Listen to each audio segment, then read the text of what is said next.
자, 이 얘기로 한번 좀 넘어가 보겠습니다. 공분자 안에는 최순실 모녀, 이제 조금 더 이제 우리가 이 논란에 한번 좀 들어가 볼까요?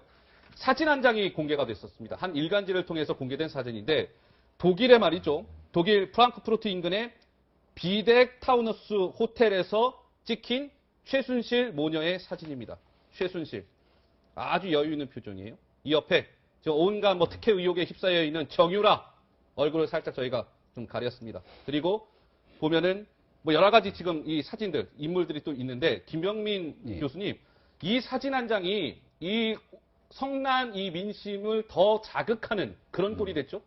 올해 사진이죠. 올해 6월달 사진이고, 올해 6월달만 하더라도 대한민국 국민들은 최순실 씨가 누군지 잘 알지 못하고 있었고요. 그렇죠. 그런 정유라 씨 사태에 대해서 전혀 모르고 있는 상황이었기 때문에 저는 진짜 굉장히 가슴이 좀 답답한 느낌이 들었던 게요. 아주 만약에 이 일이 국민들한테 밝혀지지 않았으면요. 이 사람들 독일에서 이렇게 아주 호화롭게 떵떵거리면서 너무나 즐겁게 살고 있는 과정 속에 대한민국 국민은 아무도 이 사건을 모르고 있을 거고 이 최순실 게이트에서 국정을 농락했던 사람들이 여전히 대한민국 정부에서 관료로서 일을 하고 정치권에서 일을 하는 모습들을 지켜볼 수밖에 없었을 건데 그나마 지금이라도 이런 일을 바로잡게 돼서 너무나 다행이라는 생각이 들거든요. 일단 이 독일에 있는 이 호텔을 매입하는 과정에서 이 돈은 어떤 돈으로 매입한 겁니까? 여기서부터 시작되는 여러 가지 의혹들이 생기는 거예요. 독일은 왜 갔죠? 정유라 씨를 가지고 승마 선수를 훈련시켜서 2020년 올림픽의 금메달을 따기 위한 목표로 차근차근 자기 딸에 대한 모든 투자를 하게 되는데 자기 돈 갖고 투자하든가 자기 돈도 아니고 대기업들한테 돈을 나름대로 이렇게 뜯어가는 과정들을 통해서 했던 이 모든 것들을 보면서 국민들의 분노가 거의 하늘을 찌르는 것 같고 이게 바로 올해 6월에 있었던 기간 동안 도대체 이 상황 속에서도 우리 국민들은 모르고 있었지만요. 최순실 게이트에 대해서 최순실 씨와 정유라 씨가 독일에서 이렇게 호화롭게 지내고 있는 건 알았던 사람도 충분히 있지 않겠습니까? 현재 구치소에 있는 사람들 말고도 현재 정치권에 있는 사람들, 관료사회에서 장관, 차관, 그리고 장차관 밑에 나름대로 국정기관에 있는 사람들, 모르는 사람도 있었을까요? 저는 여기에 대해서 국민들에 대한 일말의 양심과 의무와 책무가 있다면 지금이라도 스스로 자리에서 내려오는 용기와 결단이 정말 어이가 없습니다.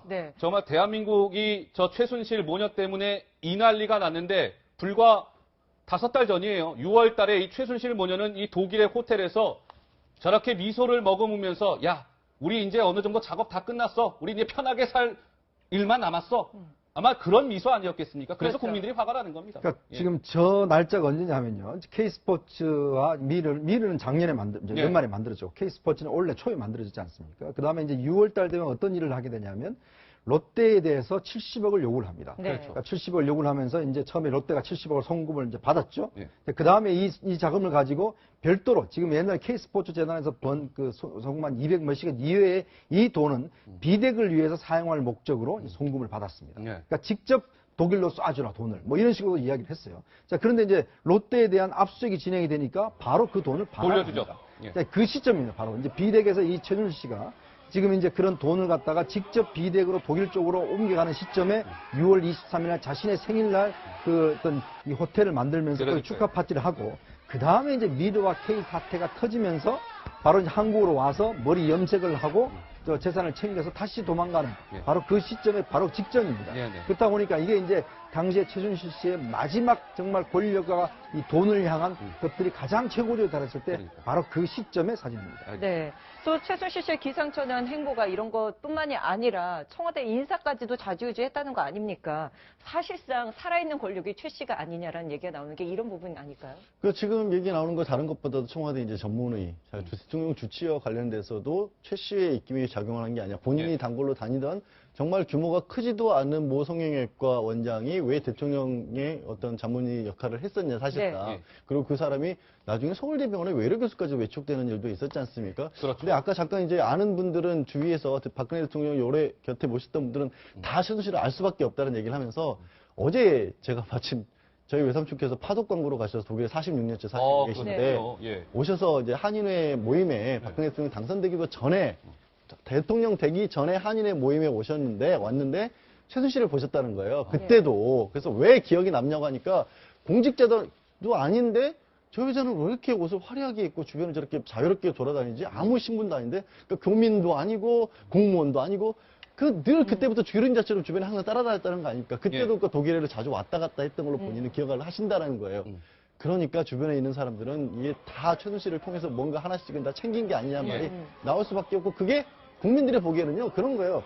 그래서 좋습니다. 대통령 잡느가 뭔가 비정상적인 걸로 했는데 대통령이 극히 정말 건강상에 필요한 일이 있었고 숨길 만한 일이 있었고 그럴 만한 분이 그런 일을 했다라면 국민들이 그렇게까지 분노하진 않겠죠. 근데 그냥 2년만 다 하면 최순실과 2년만 다 하면 다 어디로 갔던 게 드러나니까 예. 다 화를 내시는 거 아니에요? 그러니까 신현님 이게 네. 국민들은 이것을 용납할 수 없는 이유가 이 최순실이라는 사람이요 인사에 개입하고요 뭐 국정과 관련된 모든 문서를 사실상 뒤에서 다 받아봤고요 지금 얘기가 나오는 게요 한심합니다. 지금 말씀하신 것처럼 최순실 씨가 자주 다니던 병원의 의사가 대통령 직접 청와대 들어가서 뭐 진료도 받고요 최순실이 자주 다니던 미용실의 미용사가 대통령 머리도 해주려고 또 청와대 수시로 왔다 갔다 했다는 거고요.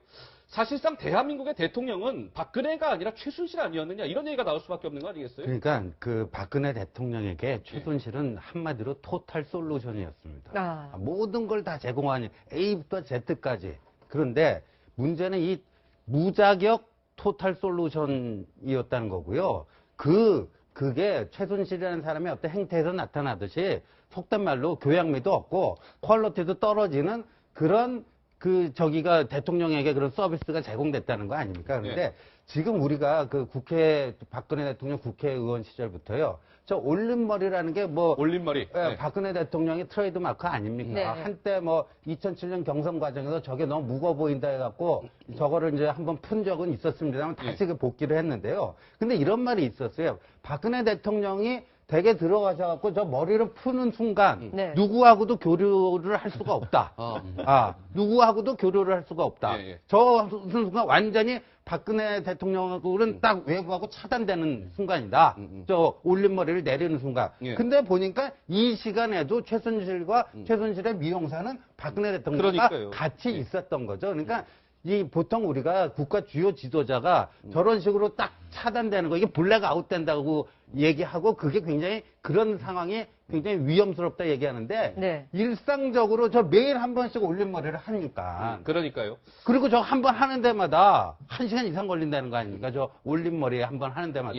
그러니까 그만큼 사가 낄 수 있는 시간이 굉장히 많았다 이렇게 봐야 되겠죠. 네. 그런데 또 대통령 자문 의사가 말을 하기를 최순실 씨가 2013년도에는 박 대통령의 해외 순방에까지 동행을 했다고 이야기를 하고 있습니다. 해외 순방까지 동행을 했다고요? 그러니까 이제 박 대통령이 원래 이제 위가 약해서 이 알약을 못 드신다는 거 아닙니까? 그리고 이제 그러다 보니까 많이 피곤하고 할 때는 주로 이제 주사로 많이 해결을 했다. 이른바 뭐 비타민 주사. 네, 비타민 주사라고 해서 뭐 에너지 주사, 또 젊어지는 주사라든지 이런 걸 했는데 문제는 이게 이제 그 최순실 씨가 단골로 다니던 이 차움이라는 병원에 거기에 있는 의사가 이 사람이 이제 대통령 자문위로 들어갔습니다. 대통령 주치의가 있고 자문위로 들어갔는데 주치의는 그런 사실을 몰랐다는 거죠. 자기가 이미 들어가 보니까 이미 다 있더란 거예요. 정해져 있어서 자기는 전혀 모르는 사람인데 어떻게 주치의가 모르는 것이 되는가. 또 예를 들어서 자문위가 만약에 진료를 할 경우는 주치의가 최종적으로 결제를 해주게 돼 있습니다. 근데 자기도 모르는 사이에 다 청와대 들어가서 다 처방도 하고 했다는 거 아니겠어요? 지금 주치의 증언이 나온 거 보면. 그러니까 대통령이 그동안 보면 그 해외 순방할 때 많이 피곤하고 힘들어했다는 이야기 많았잖아요. 그러면 이제 최순실 씨가 사실은 제가 볼 때는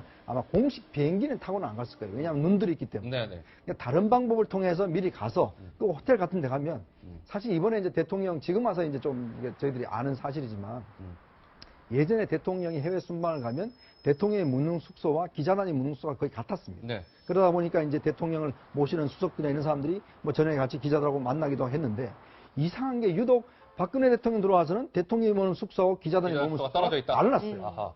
그러니까 그게 왜 그런지 하니까 계속 그렇게 해왔더란 거죠. 그러니까 뭔가 대통령, 그 기자들이 있으면 나름대로 또 뭐 왔다 갔다 취재도 하고 할 텐데 호텔 건데 당연히 만날 수 있는 거 아니겠습니까? 옷도 챙겨주고 또 피곤하면 주사도 놔주고 뭐 이런 행위들을 한 것이 아닌가라는 지금 의심들이 들고 있는 상황이죠. 대통령 건강과 관련된 것은 탑시크릿 아니겠습니까? 굉장히 탑시크릿입니다. 대통령이 건강 상태가 어떤지, 어떤 약을 먹고 있는지, 요즘 어디가 안 좋은지 이거는 굉장히 긴급 보완을 요하는 사안인데 대통령 건강까지도 비선에서 챙겼다? 뭐 있을 수 없는 일이고요.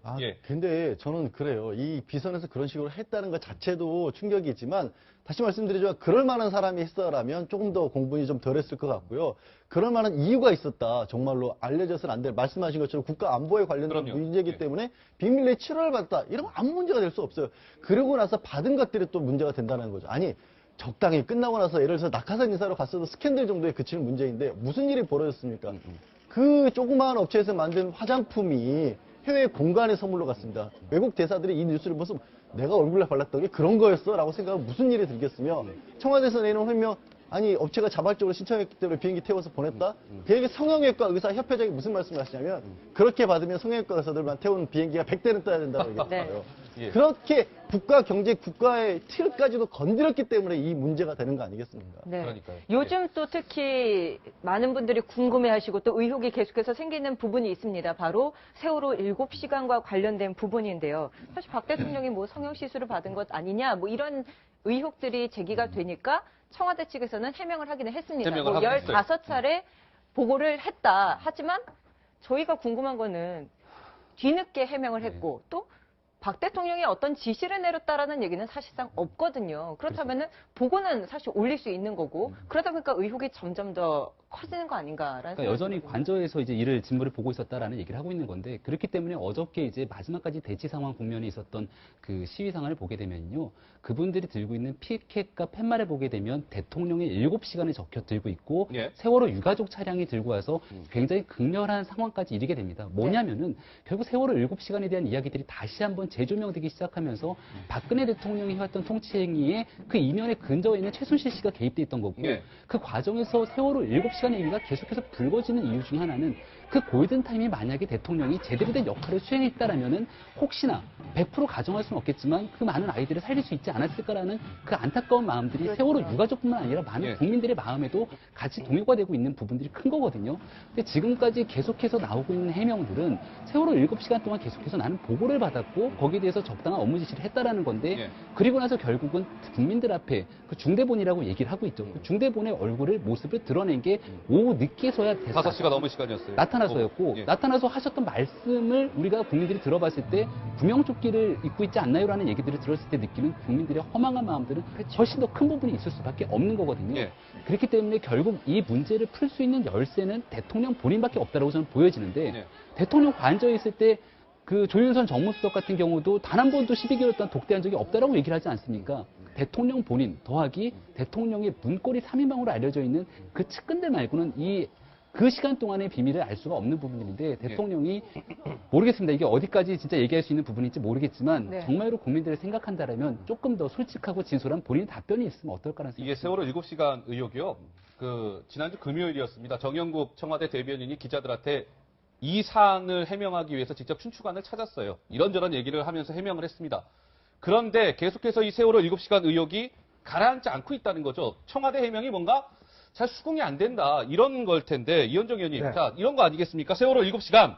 그동안 청와대에서는 대통령이 다 보고를 받았다. 아까 얘기대로 15차례 보고를 받았다. 이런 거예요. 정상 직무 중이었다. 라는 건데, 그러면 과연 어디서 구체적으로 무엇을 하고 있었는지 이런 게 투명하게 공개가 돼야 되는 거 아니겠습니까? 네. 청와대에서는 경호 이유를 내세워요. 대통령이 어디 있는지는 경호상 이유 때문에 안 된다. 세월호 참사가 있은 지 벌써 2년 반이 넘었습니다. 이거 경호랑 상관없는 얘기고요. 투명하지 못하니까 이런 의혹이 계속 지금 되살아나는 거 아니겠어요? 그러니까 기자인 저도 그날을 생각을 해보면 예. 그 세월호 처음에 침몰됐을 때와 그다음에 처음에 전원 구조됐다라는 뭐 그런 오보와 네. 그 이후에 전부 다 거의 다 죽었다는 이유 그 상황에서 저도 완전히 그 현장에서 스탠바이를 해서 그 상황을 지켜봤고 또 챙겼습니다.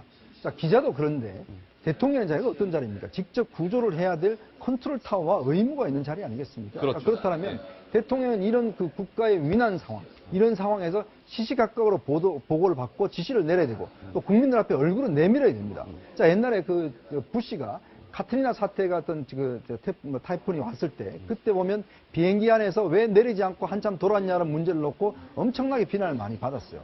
그러니까 대통령의 자리는 결국은 국가의 위난 상황에서 뭔가 총괄적으로 지시하는 자리인데 자 그러면 청와대 해명 다 좋습니다. 뭐 15차례 보고하고 했다는데 그럼 어디 계셨냐 이거예요. 그러니까요. 그러니까 그거에 그 대한 부분에 얘기가 대한 없어요. 문제를 지금까지도 지금 사태가 벌어진 지 벌써 몇 년이 지났는데도 아무도 책임 있게 이야기를 못하고 국민들한테 이해하라고만 이야기를 하고 있거든요. 자 그러면 그 위중한 상황에서 모든 사람들이 이 문제에 대해서 관심을 가지고 어떻게 됐냐를 시시각각 속보를 통해서 알고 있는 상황에 대통령은 7시간 뒤에 나타나서 아니 왜 조끼를 입었는데 왜 못 구했어요? 그러니까요. 이 이야기를 하고 예. 있으니까 네, 네. 정말 사람들 입장에서 보면 복장이 터질 일 아니겠습니까? 자 그런 면에서 보면 지금 최순실 사태와 더불어서 그러면 도대체 그 안에 비서실장도 어디선지 몰라, 정무수석도 몰라, 홍보수석도 몰라, 아무도 대통령이 어디인지는 우리는 모릅니다. 네. 그 이야기를 뻔뻔하게 국회 나와서 하는 비서실장 보고 그럼 어떻게 하겠습니까? 예. 저희가 사실 최순실 씨 이야기를 하다가 또 박 대통령 얘기를 하고 사실 누구 어떤 분을 이야기를 하는 건지 정말 헷갈릴 정도입니다.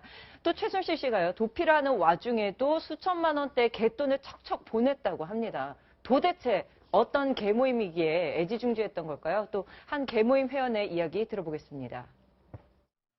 메꾸려놓고 이런 식이다. 그런 개념이기 때문에 많이 있는 사람은 많이 있지만 한 달에 한 2년 있는 사람은 2년 넣고 그러지. 그런가 이해장 그랬었는데 그게 젊어 이렇게 산다고 이런 얘기밖에. 이게 무슨 얘기인가 하실 텐데 저는 이런 네. 생각도 해봐요. 이 도대체 대한민국에 최순실과 관련되지 않은 일이 과연 뭐가 있을지 그거를 세는 게 더 빠르겠다 이런 생각도 드는데 이영복이라는 사람 있지 않습니까? 부산 그렇죠. LCT 사업 관련해서 지금 구속이 됐어요. 뭐 로비의 달인이다 이런 평가가 있는데 네. 그 이영복이라는 사람이 그러니까 그 최순실과 같은 계모임 회원이었다 뭐 이런 거 아니겠습니까? 그렇죠. 이 말씀하신 것처럼 이영복 사실 게이트가 지금 또 하나의 어마어마한 정부의 폭탄으로 작용을 할 겁니다. 네. 부산의 LCT는 초고층 빌딩에 있는데 그 관련된 특혜가 한두 가지가 아니었거든요. 그 부지를 매입하는 것부터 허가가 나는 것부터 그 빌딩 하나만 특별한 관광지역으로 지정을 해줬어요. 유례가 없는 일이 벌어졌고 한 번 이 사람이 구속수사를 받았는데도 불구하고 수사 과정에서 아무도 이름을 얘기하지 그렇게 않았다. 무겁다면서요. 그런데 네. 이번에는 들어가면서 수사 과정에서 네. 이번에도 또 잡아내면 나 입 연다. 근데 문제는 벌써 구체적인 실명 거론되고 있는 사람이 한둘이 아니고 맞습니다. 검찰이고 법원이고 뭐 언론까지 포함을 해서 이 사람과의 끈이 안 닿는 데가 없다라는 거예요. 근데 이번에 딱 들어가면서 다른 얘기에 관해서는요, 그냥 부인하고 뭐 저희 말 안 하고 그랬는데 네. 혹시 최순실과 연관이 있느냐 이런 얘기를 할 때는요, 잠깐 멈춰서